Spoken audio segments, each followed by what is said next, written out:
जय हिंद। नमस्कार साथियों, स्वागत है आप सभी का अपने YouTube चैनल पे।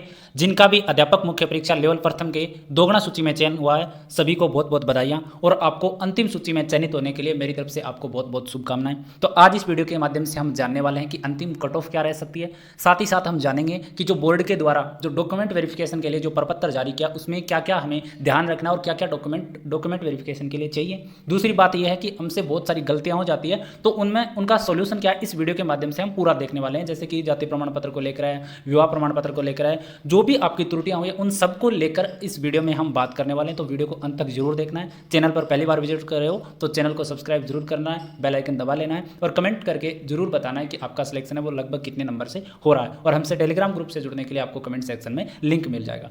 तो दोस्तों, सबसे पहले मैं बात कर लेता हूँ कट ऑफ की, क्योंकि उसके बाद में हम डीवी की बात कर लेंगे। तो जैसा कि आपने देखा है कि मैंने जो कट ऑफ बताई थी आपको, मैंने तो कट ऑफ आपको एग्जाम से पहले भी बताई थी कि जितनी भी एग्जाम लगेगी, चाहे लेवल 2 हो सभी सब्जेक्ट और लेवल 1 सभी की कट ऑफ है वो 100 क्वेश्चन से कम रहने वाली है। आप मेरा वीडियो देख भी सकते हो, जब एग्जाम लगा नहीं था उससे पहले मैंने ये वीडियो डाला था, जब एग्जाम आप देने जा रहे थे। तो कट ऑफ जो हमने जो बताई वही रही है। अब फाइनल के लिए मैं आपको बता देता हूँ, जो भी आपकी कैटेगरी है नॉन टीएसपी एरिया के अंदर, तो जो भी OBC, EWS, general, SC, ST सभी में आप मैक्सिमम अगर एक नंबर लेके चलते हो तो 5 क्वेश्चन आप लेके चल सकते हो कि ज़्यादा से ज़्यादा 5 क्वेश्चन तक बढ़ सकती है मेरिट। मतलब अगर किसी के 186 नंबर सही हो रहे हैं, नंबर बन रहे हैं, तो आप 10 बढ़ा के रख लो, 196 आराम से हो जाएगा। कम में भी हो सकता है, लेकिन मैं आपको मैक्सिमम रेंज दे रहा हूँ कि 5 से 6 क्वेश्चन, बस इससे ज़्यादा ऊपर नहीं जाने वाला। अब नीचा तो कितना ही रह सकता है, 5 या 6 क्वेश्चन से ऊपर नहीं जाएगी, मतलब 10 या 11 नंबर, इससे ज़्यादा मेरिट बढ़ेगी नहीं। बाकी जो बच गए जैसे विंडो कैटेगरी है, पीएच कैटेगरी, उनमें थोड़ा सा कम बढ़ेगा। उनमें हो सकता है कि 2 या 3 क्वेश्चन, मतलब 5, 6 नंबर या 7 नंबर, इससे ज़्यादा नहीं बढ़ेगा, या आप कह सकते हो कि 1 नंबर तक भी कह सकते हो। तो ये हुई बात है कट ऑफ को लेकर, क्योंकि इसमें सीधा सा है, बताने की कोई अलग बात है ही नहीं। 5 से 6 क्वेश्चन मैक्सिमम है, कोई भी कैटेगरी आपकी है तो अब 5 से 6 क्वेश्चन अगर आपके ज़्यादा सही हो रहे हैं, मतलब 10 या 11 नंबर ज़्यादा आपके सही रहे, तो आप निश्चित श्योर रहें कि आपका फाइनल सूची में भी नाम पक्का होगा। अब देखो, हम बात कर लेते हैं डॉक्यूमेंट वेरिफिकेशन को लेकर। सबसे पहले तो मैं आपका एक डाउट क्लियर कर देना चाहता हूँ कि किसी भी स्टूडेंट का डॉक्यूमेंट वेरिफिकेशन से वंचित नहीं किया जाएगा अगर उसकी कोई गलती हो गई है तो। अगर वो गलती आपकी ऑथेंटिक है तो, मतलब आपके पास अगर डॉक्यूमेंट सही है, प्रॉपर एकदम डॉक्यूमेंट है, तो आपको किसी गलती के कारण आपको निकाला नहीं जाएगा, ये एकदम कन्फर्म है। हाँ, आपके पास अगर डिग्रियां फर्जी है तो वो एक अलग बात है, लेकिन अगर आपके पास टोटल प्रमाण पत्र आपके पास है और आवेदन में अगर आपसे भूलवंश कोई गलती हुई है तो उन सभी का सोल्यूशन है, एक शपथ पत्र लगता है, वो लगा दो जो भी गलती है, उसके बाद में आपको कुछ भी नहीं कहा जाएगा। अब बात आ जाती है, मैं धीरे धीरे से एक एक प्रपत्र है वो आपको समझा देता हूँ। राजस्थान कर्मचारी चयन बोर्ड जयपुर ने जो जारी किया डीवी के लिए, तो देखो सबसे पहले बात आती है, मैं कुछ रेड लाइन से चिन्हित किया जो चीज़ें हमें जानना है। तो सबसे पहले बात आती है आवेदन शुल्क। तो आवेदन शुल्क लगेगा आपका 100 रुपये। उसके 100 रुपये लगेंगे, उसमें क्या लेके आना है कि जो भारतीय पोस्टल ऑर्डर जो है वो संलग्न आपको करना है कि अभ्यर्थी 100 रुपये के विस्तृत आवेदन पत्र शुल्क हेतु तदनुरूप भारतीय पोस्टल ऑर्डर संलग्न करें। जो आप पोस्ट करने के लिए जो प्रपत्र यूज करते हैं वो आपको संलग्न उसमें करना है, सबसे पहली बात। उसके बाद में क्या हमें देखना है, आवेदन पत्र भरना। तो देखिए, इसमें हम मोटी मोटी चीज़ पढ़ेंगे जो हमारे लिए काम की है, जो हमें ध्यान में रखना है। बाकी क्योंकि बहुत कुछ लिखा गया है इसमें जो हमारे काम का भी नहीं है। तो देखो, सबसे पहले बात ये आती है कि जो भी अभ्यर्थी है आवेदक प्रमाण पत्र स्वयं के हस्तलेख में भरे हुए हो। जो भी आप आवेदन जो आप भरोगे ये आवेदन करने के लिए, वो आपकी खुद की राइटिंग में होना चाहिए, आप खुद का भरा हुआ होना चाहिए, सबसे पहली बात। उसके बाद बिना किसी काट छांट के भरा हुआ होना चाहिए, ये भी बिल्कुल ध्यान में रखना है। और प्रत्येक कॉलम में चाहेगी सूचना आपको डालनी है। तो जो भी आवेदन प्रपत्र है उनमें आप खुद को भरना है, जो भी उन्होंने डिटेल मांगी है, और प्रत्येक कॉलम में वही सूचना देनी है जो उन्होंने मांगी है, बस ये लिखा है इसमें। उसके बाद में देखो लिखा है कि कोई भी आवश्यक कॉलम खाली नहीं छोड़ना है। जो उन्होंने लिख रखा है कि ये सूचना सबको भरनी है, तो वो आपको खाली नहीं छोड़ना है। जैसे ईडब्ल्यूएस, ओबीसी, एससी, एसटी अब प्रमाण पत्र मांग रखे हैं, तो उनमें आप ओबीसी से आते हो तो ओबीसी पे टिक कर दिए, बाकी खाली छोड़ सकते हो क्योंकि वो आवश्यक नहीं है। लेकिन अगर आवश्यक है, जैसे 10th की मार्कशीट बना है तो वो सभी के लिए, तो 10th वाली मार्कशीट पे आपको क्या करना है, सबको वो खाली नहीं छोड़ना है। उसके बाद में देखो क्या करना है कि जो भी आवेदन करेगा उनके हस्ताक्षर सही होने चाहिए। और आवश्यक प्रमाण पत्र जैसे आपकी शैक्षणिक योग्यता है, वो जितने भी प्रमाण पत्र है वो आपके पास होने चाहिए। देखो, एक ये बता देता हूं मैं, कोई भी डॉक्यूमेंट आपसे ओरिजिनल नहीं मांगा जाएगा, सबकी फोटोकॉपी मांगा जाएगा। कोई भी ओरिजिनल डॉक्यूमेंट आपको नहीं देना है, क्योंकि बोर्ड ने स्पष्ट लिखा है कि आवेदन जो भी आवेदन करोगे तो उनकी फोटोकॉपी चाहिए, कोई मूल नहीं चाहिए। वापस लौटाने की उनकी जिम्मेदारी नहीं होगी, तो गलती से लगाना भी नहीं है। अब उसके बाद में क्या करना है कि आवेदन पत्र पर अपना पासपोर्ट साइज नवीनतम फोटो, जो भी आपका जो नवीनतम जो फोटो है, मतलब मतलब आवेदन करने के पश्चात का, जब भी आपने फॉर्म भरा था ना ऑनलाइन, उसके बाद का जो पासपोर्ट साइज फोटो है वो आप खिंचवा लेना, और वो आपको पासपोर्ट साइज फोटो है वो लगाने। उसके बाद में उस पर हस्ताक्षर भी होने चाहिए। अब देखो उसके बाद में आ जाती है, मैंने ये ऊपर से बता दिया जो भी हमारे ध्यान में रखने वाली चीज़ें मैंने क्या बताया। हस्ताक्षर खुद के होने हैं, फॉर्म अपनी खुद की राइटिंग में भरना है। दूसरी बात, पासपोर्ट साइज न्यूनतम फोटो लेनी है हमें आवेदन के पश्चात, मतलब वर्तमान में नहीं खिंचवा लेना भाई, सिलेक्शन हो रहा है आपका तो फोटो निश्चित रूप से खिंचवा लेना, काट छांट नहीं करनी है फॉर्म में। 100 रुपये का जो आवेदन पत्र है वो आपको लेना है, भारतीय जो पोस्टल ऑर्डर है उसके हिसाब से। उसके बाद में देखो हमें क्या क्या देखना है, आगे हम देख लेते हैं प्रमाण पत्र को लेकर। तो देखो प्रमाण पत्र आपको जितने भी हैं, जैसे आयु प्रमाण, इसमें लिखा देखो शैक्षणिक प्रमाण पत्र, आयु के लिए आचरण मतलब कैरेक्टर सर्टिफिकेट, जाति कास्ट सर्टिफिकेट, और विवाहित स्थिति, भूतपूर्व सैनिक, उत्कृष्ट खिलाड़ी, इन सभी के प्रमाण पत्र आपके पास से होने चाहिए। ठीक है। अब देखो उसमें लिखा है कि अन्यथा अभ्यर्थी को नियुक्ति का पात्र पद या वर्ग विशेष का लाभ नहीं दिया होगा। तो आप अगर आपने सर्टिफिकेट ही नहीं लगाओगे तो आपको पद कैसे दे दिया जाएगा, ये इसमें लिखा है। और उन सभी पर क्या होना, जो भी प्रमाण पत्र आप दे रहे हो उन पे क्या होना चाहिए, आपके सब हस्ताक्षरित होने चाहिए। सभी डॉक्यूमेंट में आपको क्या करना है, आपके साइन करना है, वो मैं बाद में भी बता दूंगा। उसके बाद में योग्यता संबंधी प्रमाण पत्र, आपकी जो भी शैक्षणिक जो योग्यताएं हैं वो आपको जो डॉक्यूमेंट है वो आपको लगाने। दूसरी बात इसमें लिखा है कि आपको अपनी शैक्षणिक तकनीकी योग्यता की अंक तालिकाओं के साथ साथ प्रमाण पत्रों उपाधियों की सब हस्ताक्षरित प्रतिलिपियां भेजनी है, मतलब फोटोकॉपी करवा के उसमें हस्ताक्षर करके इसमें लगानी है। और यदि किसी परीक्षा जो आपने उत्तीर्ण की है और की उपाधि प्राप्त नहीं हो तो संस्था या विद्यालय द्वारा जारी प्रोविजनल प्रमाण पत्र होना चाहिए। अगर आप कोई भी अगर जो भी आप नियम के तहत कोई डिग्री कर रहे थे तो आपकी अभी तक मार्कशीट वगैरह जारी अगर नहीं हुई है तो आप जो भी जिस संस्था से आप डिग्री कर रहे हो उसका क्या जो भी संस्था जो प्रदान है उनसे आप एक प्रोविजनल सर्टिफिकेट लेके भी लगा सकते हो। ठीक है। अब देखो उसके बाद यदि आवेदक पद की अपेक्षित शैक्षणिक अर्हता परीक्षा उत्तीर्ण नहीं है और उसकी अंतिम वर्ष की परीक्षा में सम्मिलित हुआ या होने वाला है तो इसका स्पष्ट उल्लेख संबंधित कॉलम से करें तथा संस्था प्रदान से प्रपत्र 3 प्रमाणित करवाकर संलग्न करें। तो कोई भी अभ्यर्थी, मैंने बता दिया कि जो भी पहले अगर हुआ था एग्जाम से पहले कि उसकी फाइनल ईयर चल रही थी तो उस टाइम जो भी नंबर वगैरह है वो नहीं लगे, तो अब जो भी चीज़ें प्राप्त हुए वो आप सारी लगा सकते हो। आयु प्रमाण पत्र में देखो आयु का प्रमाण पत्र क्या माना है बोर्ड ने, आयु का प्रमाण पत्र माना आपका 10th का जो भी मार्कशीट जिनके पास है जिनमें डीओ भी लिखा है स्पष्ट तौर पे, डे मंथ और ईयर तीनों लिखे गए वो आपके लिए वैलिड रहेगा, चाहे वो 10वीं वाले पे हो, क्योंकि 12वीं वाले पे जो भी अपना माध्यमिक शिक्षा बोर्ड है वो 12वीं वाले पे नहीं देता, 10वीं वाले पे देता है। तो आप दोनों में से जिन पर भी है आपका वो दोनों आप यूज कर सकते हो। अब उसके बाद में देखो जो भी आप आयु सीमा में छूट चाहते हो, यदि आप निर्धारित अधिकतम आयु सीमा से अधिक आयु के आयु में सीमा में क्या चाहते हो आप छूट चाहते हो तो विज्ञापन में दिए गए आयु संबंधी जिस उपबंध के अंतर्गत छूट चाहते हो उसका आशय है वो आपको लिखना जरूरी है। तो आप जो भी अन्य पिछड़ा वर्ग है, SC है, ST है, जिनसे कैटेगरी से बिलोंग करते हो और जो भी आपको अधिकतम आयु सीमा है उसमें छूट चाहिए तो वो भी आप इसमें दर्शा सकते हो, जो आगे हम सूची देखेंगे। अब देखो आयु संबंधी मैंने बता दी है और आयु सीमा की जो गणना है, जो चीज़ हमें इंपॉर्टेंट है वो मैं बता रहा हूँ। जो आयु सीमा की जो गणना है वो की जाएगी 1 जनवरी से। 2022 में आपसे फॉर्म लगवाए थे, आयु की गणना सामान्य विज्ञप्ति के अंतर्गत आवेदन लेने के अगले 1 वर्ष या 1 जनवरी से, जैसे देखो फॉर्म लगते हैं 2021 में तो आयु सीमा की गणना कब होगी 2023 में, फॉर्म लगते हैं 2022 से तो आयु सीमा की गणना 2023 से, और 21 से लगते हैं तो 2022 से, और 23 में लगते हैं आयु सीमा की गणना कब होगी 1 जनवरी 2024 से, तो मतलब आगे वाले साल से। तो जिस हिसाब से फॉर्म लगे उसी हिसाब से 1 जनवरी की आगे वाली 1 जनवरी से आपको आयु सीमा की गणना की जाएगी आपकी जो भी है।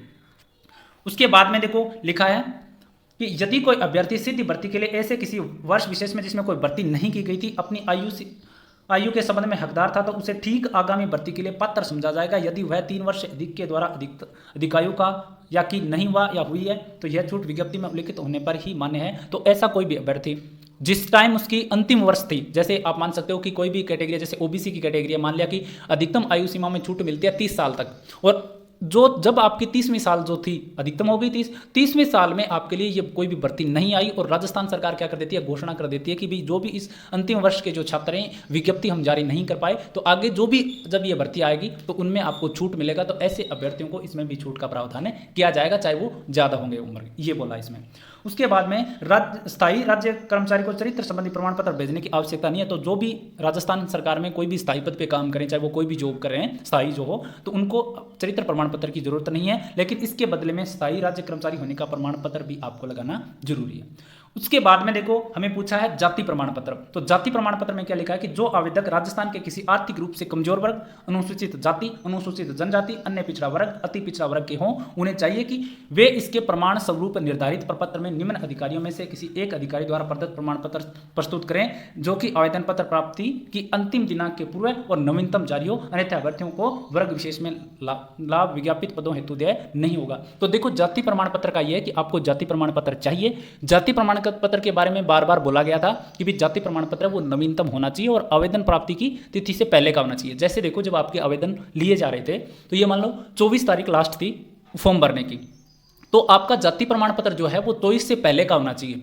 और जिस टाइम आपने फॉर्म भरा था उस टाइम वो क्या होना चाहिए था, वैलिड होना चाहिए था कि भी वैलिड है आपका प्रमाण पत्र, जो भी आप ईडब्ल्यूएस से आते हो या ओबीसी से आते हो, एससी से आते हो, एसटी से आते हो, तो उस टाइम क्या था वो वैलिड था। तो आपको आपके लिए वो मान्य होगा। और आपको नवीनतम, आप अब भी तो दिन बचे हुए हैं, तो आप नवीनतम भी अपना जो जाति प्रमाण पत्र है वो बनवा सकते हो। अगर बहुत ज़्यादा किसी का पुराना हो गया ना तो वो नया भी बनवा सकता है, लेकिन एक शपथ पत्र जरूर लिखवा लेना। आपको मैंने बार बार बताया मैंने कि डॉक्यूमेंट अगर आपके सही हैं तो आपको किसी कारणवश से डॉक्यूमेंट से वंचित नहीं किया जाएगा। तो एक शपथ पत्र लगेगा, शपथ पत्र लगवा लेना और आपका काम हो जाएगा, कोई दिक्कत नहीं है। उसके बाद में देखो हम बात करते हैं, जाति प्रमाण पत्र की बात होगी। उसके बाद में बात आती है कि सभी आरक्षित वर्ग की विवाहित महिलाओं को उनके पिता के नाम से जारी जाति प्रमाण पत्र प्रस्तुत प्रमाण पत्र विस्तृत आवेदन पत्र के साथ प्रस्तुत करना आवश्यक है, अन्यथा उससे उस वर्ग का लाभ देय नहीं होगा। पति के नाम से जारी प्रमाण पत्र, तो जो भी महिलाएं हैं जिनका विवाह हो गया है उनको जो जाति प्रमाण पत्र बनवाना है वो जाति पत्र बनवाना है अपने पिता के नाम से, ना कि पति के नाम से। तो आपके पिता हैं उनके नाम से जाति प्रमाण पत्र बनवा लीजिए, वही मान्य होगा, पति के नाम से मान्य नहीं होगा।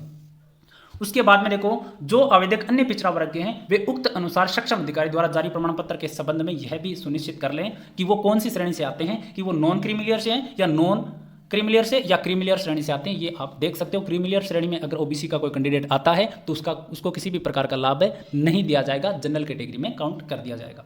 और क्रीमिलियर को देखो इसमें लिखा भी गया। और अन्य पिछड़ा वर्ग हेतु प्रमाण पत्र नवीनतम होना चाहिए। जो भी आप नवीनतम जितने भी स्टूडेंट हैं वो अपना जाति प्रमाण पत्र, अगर आपका आज की डेट में अगर वैलिड नहीं है तो आप अपना जाति प्रमाण पत्र नया बना लें, क्योंकि अभी तो मार्क्स भी जारी नहीं किए। मार्क्स जारी होंगे फिर डीवी की जो डेट आएगी तो इसमें टाइम पड़ा है, तो आप 4, 5, 6, 7 दिन में आप अपना जाति प्रमाण पत्र बनवा सकते हो और बन भी जाता है इतने दिन में, तो आराम से बनवा लें, कोई दिक्कत नहीं है, नवीनतम आप बनवा सकते हो। और जिनका पुराना हो गया, जैसे उस टाइम वैलिड था लेकिन अब वैलिड नहीं है, वो अपना शपथ पत्र भी लगा सकते हैं, और हालांकि शपथ पत्र मांगेंगे भी नहीं लेकिन आप लगा सकते हो।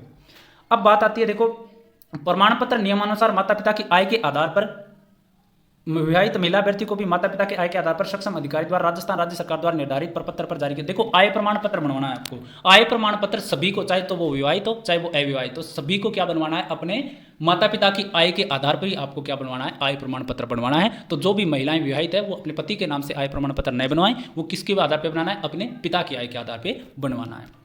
उसके बाद में देखो विशेष योग्यजन के लिए इसमें दिया हुआ है कि विशेष योग्यजन जो हैं जो पीएच कैटेगरी से आते हैं, ठीक है, तो एलडी और सीपी से आते हैं, जो भी एमआई और एमडी से आते हैं, उन सभी के लिए कोड दिया गया है। विशेष योग्यजन उप श्रेणी के लिए पूर्णतः अंध जो है उनके लिए कोड संख्या क्या है, 1 दिया हुआ है, अंशतः अंध है उनके लिए 2 ये कोड दिए हुए, ये आप भर सकते हो जो भी इस कैटेगरी से आते हैं, डिसेबल जो पर्सन है ना उनके लिए। अब देखो अनुभव प्रमाण पत्र, जिनको भी कोई भी कार्य का अनुभव है और इस भर्ती में उसका फायदा हो सकता है, तो वो भी आप इसमें अटैच कर सकते हो। आगे मैं बता दूं कहाँ करना है। अब देखो विवाह संबंधी प्रमाण पत्र, तो देखो जिनका भी विवाह हुआ है वो अपना प्रमाण पत्र है वो प्रस्तुत करेंगे, और जिनका जैसे पहले हो गया तो लगभग आजकल बन गया होता है विवाह प्रमाण पत्र में कोई दिक्कत नहीं है, लेकिन जिनका नहीं बना है और किसी कारणवश नहीं बन रहा है तो वो अपना शपथ पत्र भी लगवा सकते हैं, इसमें कोई दिक्कत नहीं है। आप जो भी आपका जो भी अधिकारी होता है वहाँ पे आपके जैसे पंचायत सत्र का है या आपके आसपास है जो भी अधिकारी, उनसे आप बनवा के आप लगा सकते हो, कोई दिक्कत नहीं होनी है।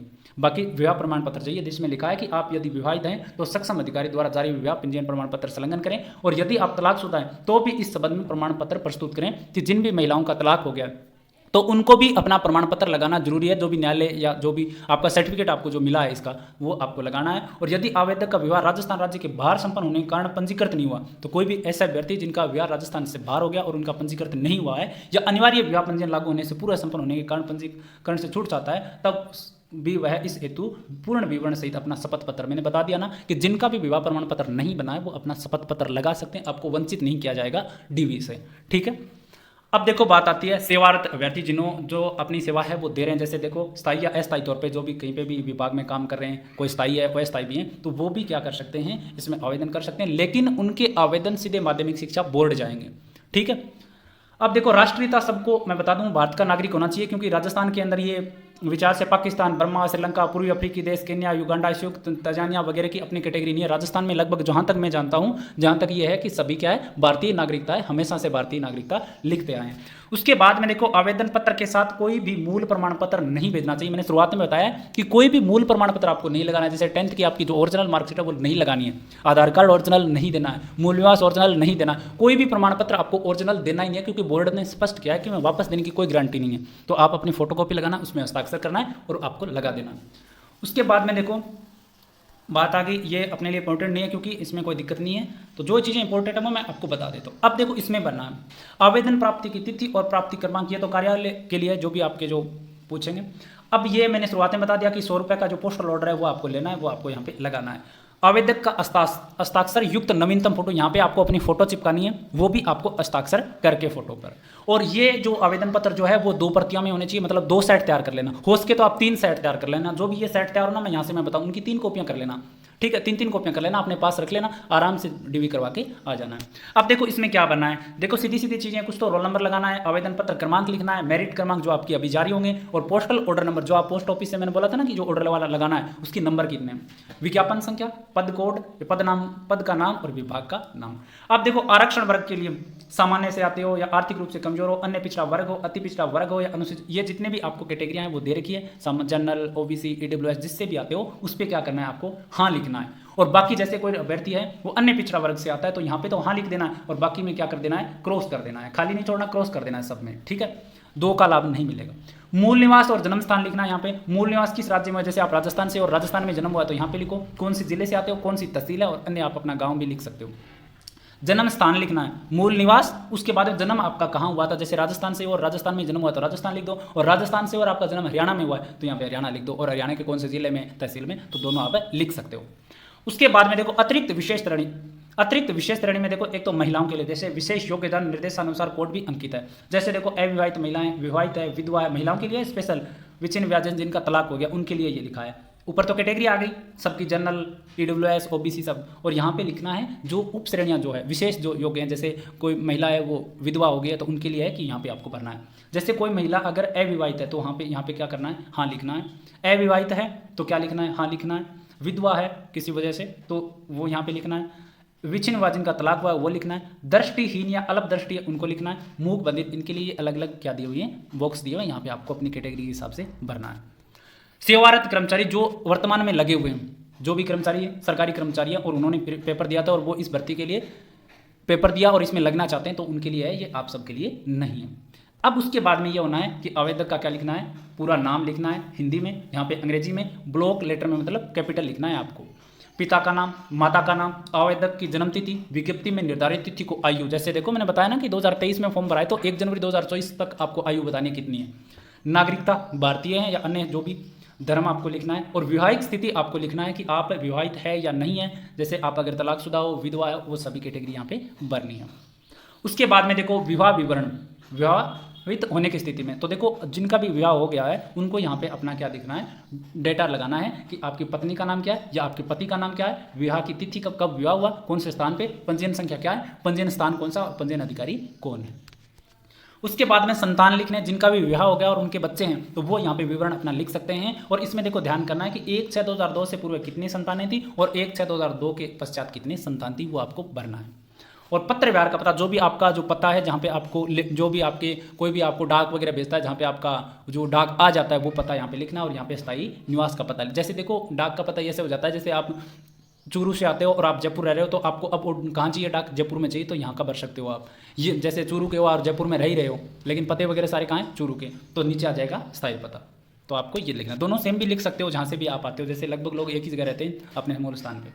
यहाँ पे आ जाएंगी शैक्षणिक योग्यताएं 13 नंबर पे। तो देखो सबसे पहले क्या लिखा है, मैट्रिक, हाई स्कूल, सेकेंडरी। तो सबसे पहले आपको लिखना है 10वीं की जो मार्कशीट जो है, 10वीं की जो मार्कशीट है वो चाहिए आपको। हाई सेकेंडरी की मार्कशीट चाहिए। स्नातक जो आपने बीए, बीकॉम या बीएससी किया है या अधिस्नातक पोस्ट ग्रेजुएशन अगर आपने किया है, और आपके पास डिप्लोमा है वो लिखना है। और अन्य कोई उपाधि आपके पास है तो वो आपको इसमें लिखना है। इसमें पूरा अधिकारी को परीक्षा जो उत्तीर्ण किया उसका नाम क्या है, प्राप्तांक कुल अंक कितने, प्राप्तों का प्रतिशत कितना है, श्रेणी, ग्रेड, वर्ष, ऐच्छिक विषय सब आपको इसमें मिल जाएंगे। 10वीं, 12वीं, स्नातक और पोस्ट ग्रेजुएशन और डिप्लोमा ये आपको लगाना। और इंटर्नशिप भी अगर आपने की है या आप कर रहे हो तो इसमें आप दर्शा सकते हो। उसके बाद में देखो, अगर आप किसी भी प्रकार का अनुभव रखते हैं जो आपके सिलेक्शन होने में आपको मदद हो, जैसे कोई भी ऐसा अनुभव जिससे आपको इसके लिए आप उसको लाभ मिल सके, तो यहाँ पे आप अनुभव भी लिख सकते हो, अन्यथा अनुभव को लिखने की आवश्यकता नहीं है। और अतिरिक्त विस्तृत सूचना, अगर आपने कहीं पर भी काम किया, देखो यदि आपने पूर्व सूचना से बिन भी कार्य किया या कार्यरत हैं तो आप पूर्ण विवरण लिख सकते हैं। जैसे आप अभी कहीं पर कर्मचारी हो, चाहे वो आप सरकारी, चाहे आप अस्थायी तौर पर लगे हुए हैं, तो इसका भी पूर्ण विवरण आप लगा सकते हो। और इसमें आप देखो लिखा हुआ है कि यदि आप विज्ञापन के अनुसार अधिकतम आयु सीमा में छूट चाहते हैं तो प्रमाण सहित संबंध प्रावधान का उल्लेख कर जिसके अंतर्गत आयु सीमा में आपको छूट प्राप्त हो सके, तो जो भी आपकी कैटेगरी है उसके हिसाब से जो आपको छूट प्राप्त होनी है तो वो प्रमाण पत्र आपको लगाना है। और यहाँ पे क्या लिखना है, संलग्न संख्या लिखना है।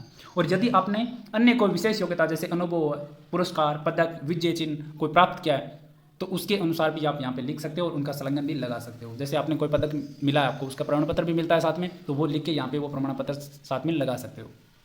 शोध किया है या आपने कोई पुस्तक का प्रकाशन किया है तो वो भी आप लिख सकते हो उसमें।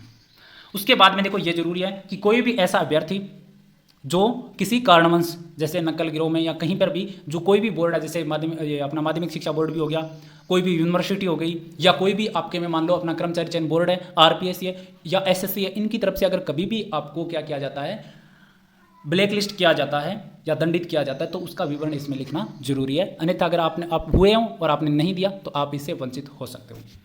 उसके बाद में देखो, आवेदक द्वारा शपथ युक्त घोषणा पत्र इसमें आपको लिखना है, स्थान लिखना है, दिनांक लिखना है और आवेदक के पूर्ण हस्ताक्षर। अब देखो यहाँ पे आ जाती है सूची।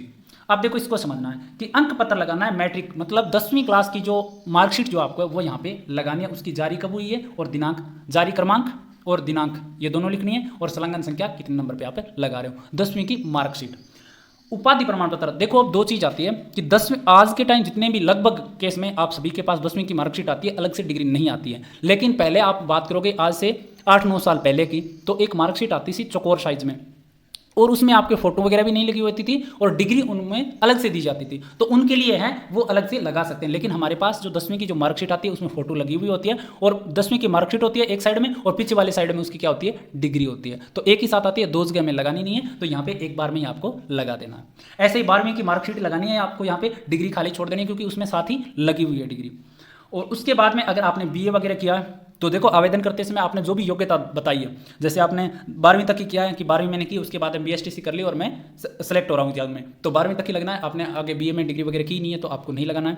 लेकिन अगर आपने डिग्री कर रखी है और आवेदन में भी दर्शाया तो आपको बीए की डिग्री भी देना है, और बीए की या बीएससी की या बीकॉम की तीनों सालों की मार्कशीट लगाना है, तीनों सालों की, first year, second year, third year, तीनों सालों की मार्कशीट लगाना है। उसके बाद में जो भी आपको डिग्री या प्रोविजनल सर्टिफिकेट जो भी आपको मिलता है वो भी आपको लगाना है। जैसे आपने बीए बीएससी की जगह बीटेक वगैरह जो भी आप एलिजिबल हो सकते हो वो सब आपको लगाने तीनों साल के। उसके बाद में देखो अगर आपने पोस्ट ग्रेजुएशन किया है, क्योंकि लेवल फर्स्ट में बहुत कम ये होता है कि आपने पोस्ट ग्रेजुएशन किया हो, एमए, एमएससी, एमकॉम किया हुआ हो, अगर आपने किया हुआ है और आपने आवेदन में दर्शाया भी है, जब आपने शुरुआत में ऑनलाइन आवेदन किया था कि मैंने पोस्ट ग्रेजुएशन की है, तो आपको यहाँ पे उनकी भी दोनों साल की मार्कशीट लगानी है और नीचे क्या लगानी है, वो डिग्री लगानी है जो आपको यूनिवर्सिटी देती है। तो ये बात हो गई। अब देखो अंक पत्र डिप्लोमा, तो अब देखो सारी चीजें मैं आपको बता देता हूं यहाँ पे।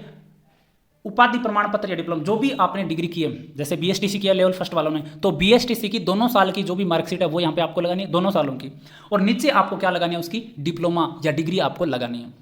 अनुभव प्रमाण पत्र अगर आपके पास है तो आपको अनुभव प्रमाण पत्र लगाना है।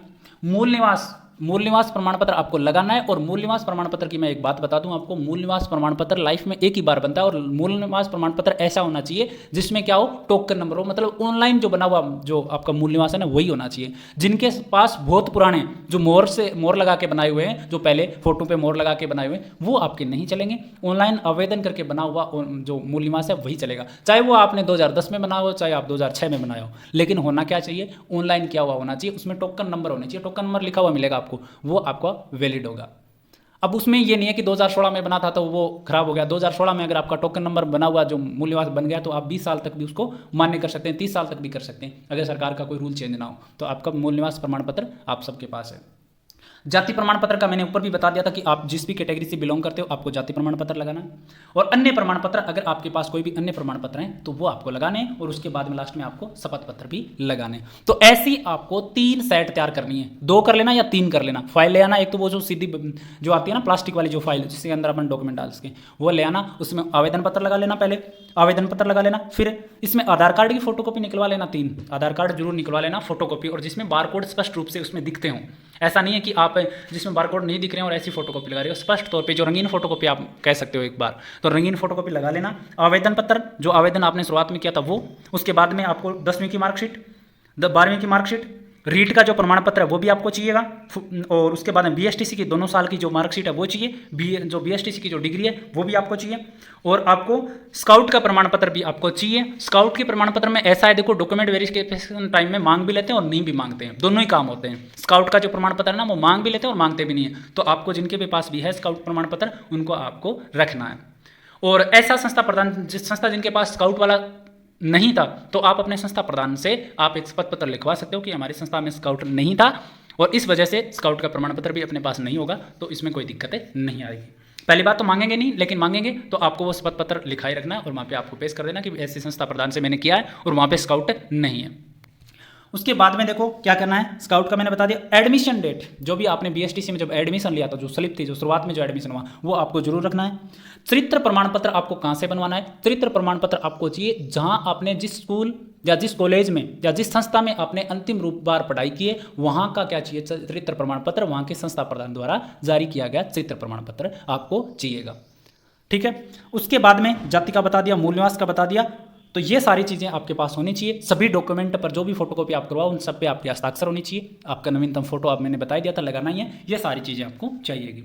उसके बाद में देखो ये सारी चीज़ें हैं, ये भरना ही है, और यहाँ पे आवेदक का हस्ताक्षर है, और यहाँ पे आपको मोहर लगवानी है राजपत्रित जो अधिकारियत है उसकी, कि ये जो प्रमाण पत्र वगैरह है ना ये सारे मेरे सही हैं, और ये राजपत्रित अधिकारी इनको अटेस्ट कर देगा कि भाई मैं जानता हूँ इसको और ये सारे डॉक्यूमेंट इसके हैं, तो आप किसी से लगवा सकते हो। ये आ जाएगी यहाँ पे। अब देखो ये कार्यालय के लिए है, देखो यहाँ पे लिखा है कार्यालय हेतु, आपको नहीं भरना है, वो अपने आप चेक कर लेंगे कि अभ्यर्थी की अनिवार्य शैक्षणिक योग्यता विज्ञप्ति में निर्धारित योग्यता के स्वर्ता अनुरूप है या उसमें भिन्न है किंतु समक्ष है। ये कार्यालय के लिए प्रपत्र नंबर 4 ये कार्यालय हेतु है, तो ये आपको खाली छोड़ देना है।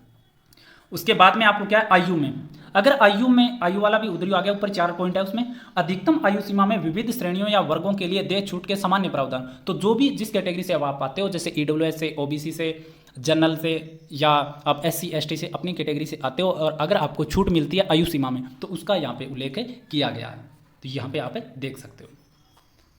ठीक है, अब ये हो गया, यहाँ पे आपके हस्ताक्षर हो जाएंगे। उसके बाद में देखो हाँ या ना में लिखना, ये भी कार्यालय उपयोग के लिए, तो आपको नहीं भरना है, और ये हो जाएगा यहाँ पे उनके हस्ताक्षर वगैरह करके वो आपको वेरीफाइड कर देंगे। तो ये सारी चीज़ें डिटेल डॉक्यूमेंट वेरिफिकेशन को लेकर थी। इसमें आपको एक बात ध्यान में रखना है कि आपको किसी प्रकार से वंचित नहीं किया जाएगा अगर आपके डॉक्यूमेंट सही है सारे। तो अगर आपके पास कोई डॉक्यूमेंट ही फर्जी है तो आपको वंचित किया जाएगा, अन्यथा अगर आपके पास डॉक्यूमेंट है चाहे वो कैसा भी है आपके पास वैलिड होना चाहिए। जैसे जाति प्रमाण पत्र है, अब वो जरूर एक्सपायर हो गया होगा, जैसे आपने फॉर्म भराया था उस टाइम वो वैलिड था और एग्जाम में टाइम लग गया, उसके बीच में वो एक्सपायर हो गया वो, तो अब उसमें ये नहीं है कि वो फर्जी हो जाए, वो सही है बिल्कुल। नवीनतम आप बनवा लीजिए साथ में, और शपथ पत्र भी बनवा लीजिए, आपको कोई दिक्कत नहीं आएगी। पहली बात तो वो नया भी नहीं मांगेंगे, या आप हो सकता है आपसे नया ले लें और शपथ पत्र भी नहीं मांगें, तो आपको किसी प्रकार की दिक्कत नहीं होनी है। कोई भी प्रकार की आपको चीज़ पूछनी हो तो आप कमेंट सेक्शन में लिख सकते हो, हमारे टेलीग्राम में ग्रुप में जुड़ जाओगे तो वहाँ पे भी मेरे को सीधा आप पूछ सकते हो। आज के लिए इतना ही, धन्यवाद।